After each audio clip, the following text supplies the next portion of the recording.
Maaleykum salaamaaleykum sama gars maa ngi leen di charrier ñëpp suñu mbokk internet yi donc tutoriel bi passé on avait vu donc certains on avait commencé avec les fonctions somme moyenne ainsi de suite ak démarrage un peu sur Excel maintenant tutoriel bi ci waroon topp bu tey bi dañoo waxoon ne dañuy def fonction si ak yenn kii yi kon un peu avancé tuuti mais gis nañ ne retour yi ñu am yu bëree bëri am na ñoo xam ne ay détails yu leen échappé quoi muy début c'est vrai kon moo tax ñu bëggoon ñëw ci benn tutoriel un peu en arrière expliquer yenn détails yi quoi lan mooy cellule lan mooy colonne pourquoi ñuy calculer ainsi de suite am na yoo xam ne war nañ ko expliquer quoi yenn détails yi donc si tutoriel boobu la ñuy ñëw ma leen di fàttaleen ne ni ngeen jéem a abonné voilà abonné cliquer ci cloche de notification bi pour suñu yeneen vidéo kon ñu dem maanaam boo commencé Excel démarrer page bi nii donc voilà vous avez la page d'accueil d'Excel donc ici ni pour présenter page bi donc là c'est le ruban fi partie bi mooy ruban yi donc voilà y a des commandes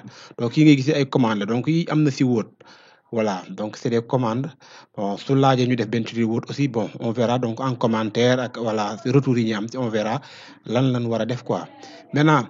Là, c'est des onglets que vous avez sur le ruban. En haut, donc vous avez des onglets. Donc voilà, et ainsi de suite, ainsi de suite. Donc ça, les onglets, n'est-ce pas? Maintenant, ici, vous avez en bas un peu, là, c'est la barre de formule. Donc, barre de formule, moi, là, l'OI saisir si bir rek, fi lay affiché. Par exemple, si je mets 245, 125, fi lay gis laa koy gis. Donc, su ma cliquer fii, du ma gis. Mais su ma cliquer fii, gis ko. Voilà, donc barre de formule, loo cliquer fii nga koy gis.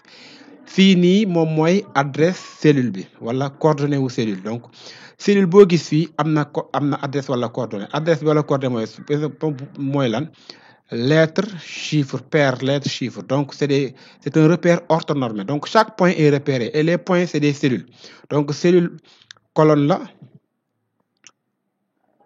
ak rencontre colonne et ligne donc ligne c'est ça 4 vous voyez toutes les lignes donc là c'est tout est fait de lignes voilà les lignes et les cellules et les colonnes c'est ça donc maintenant fu colonne ak cellule di daje loolu moom ma ñuy fu colonne ak ligne di daje mooy cellule donc c'est très important ñu xam loolu n'est-ce pas donc un peu en gros loolu lañ mën a retenir pour l'instant maintenant soo bëggee agrandir aussi c'est possible agrandir taille colonne bi mën nga def nii wala la cellule aussi on peut ligne aussi mën nañ def nii donc voyez day agrandir un peu là aussi c'est possible n'est-ce pas maintenant am na yenn détails yoo xam ne là c'est un peu Word donc peut-être que ñu def cours Word mais c'est pas la peine ñu koy def fii donc voilà mën nañu bàyyi boobu leneen li ngeen war a xamaat tamit mooy que ni cellule boo gis nii dafa am deux éléments très importants yoo xam ne il faut ñu retenir ko pour le reste cours bi nga comprendre ko facilement mooy lan contenu ak adresse contenu mooy lépp loo tapé ci cellule bi par exemple si je mets ici Guèye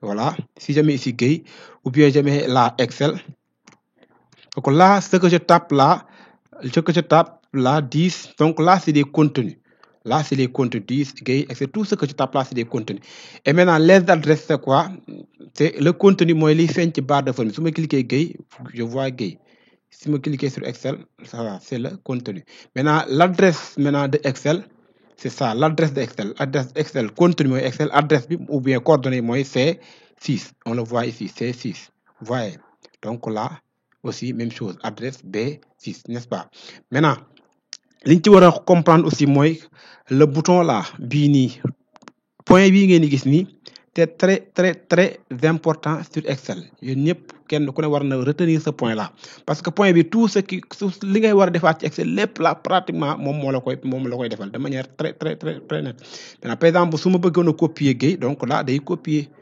vous voyez damay copier Guèye et maintenant je peux le copier sur tous les côtés donc là je copie 25 voilà sur le côté là 125 ouais donc je copie Excel ici vers le bas je prends le point donc toujours le point il est en bas ci suuf ci gauche bi ci droite bi en bas à droite toujours point bi fii lay nekk toujours voyez toujours fii lay nekk donc là Excel voilà maintenant encore une fois fekkee ne aussi Excel dafa intelligent un peu donc logiciel bi intelligent la donc voilà et dynamique aussi tout est repéré facilement su ma tapé woon par exemple lundi voilà et que données yi ma war a tapé daa war a nekk lundi ba samedi wala lundi ba dimanche au lieu que may tapé tous les jours lundi mardi mercredi donc de manière très rapide Excel daf may permettre ma def lii donc day compléter parce que day détecter le lundi jour de semaine, jour de la semaine la bokk.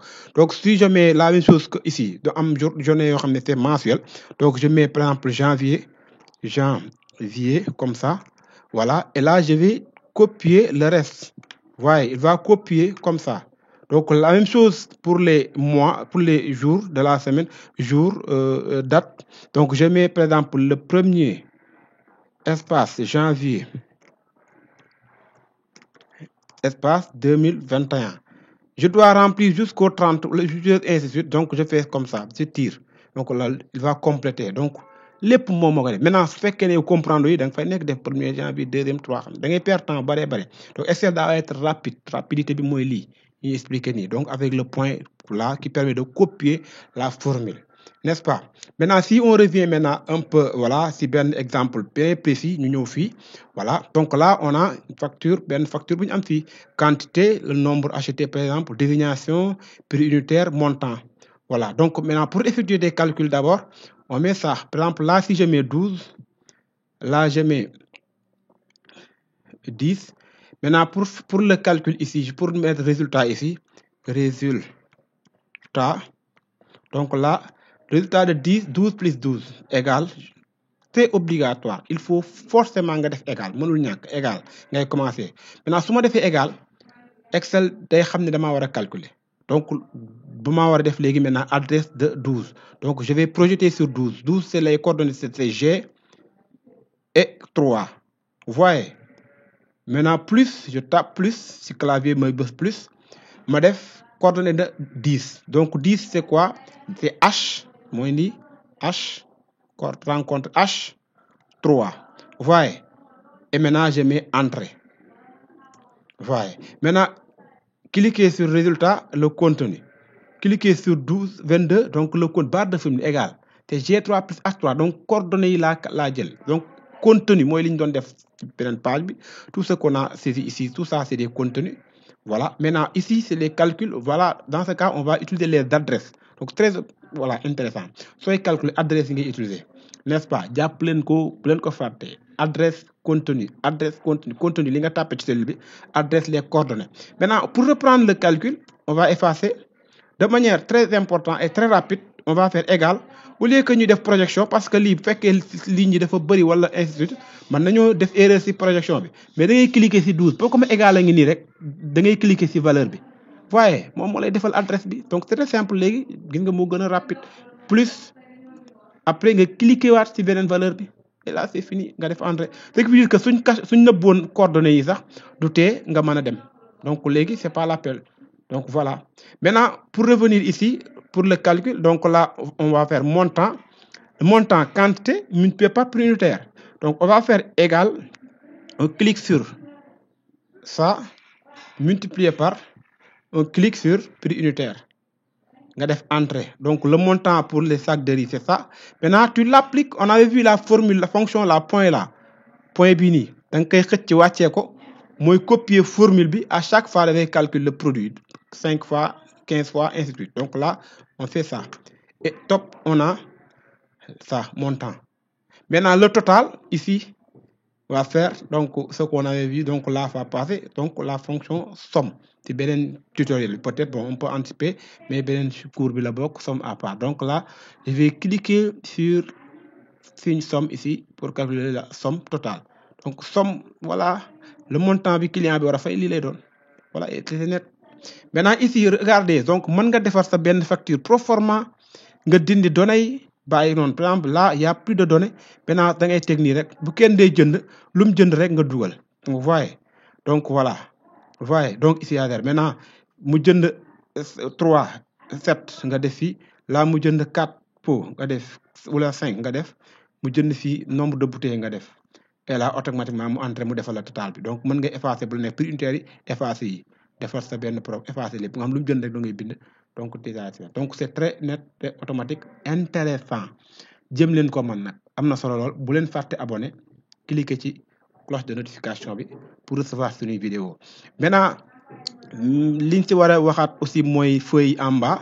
Feuille lay doon sous forme de feuille est là, voilà, là c'est des feuilles, n'est-ce pas? Maintenant une feuille pour le renommer facilement, on met ici renommer, clic droit, renommer la feuille. Vous voyez? Et là, ici, par exemple, je peux mettre feuille facture. Donc, voilà, prenez une feuille, comme ça.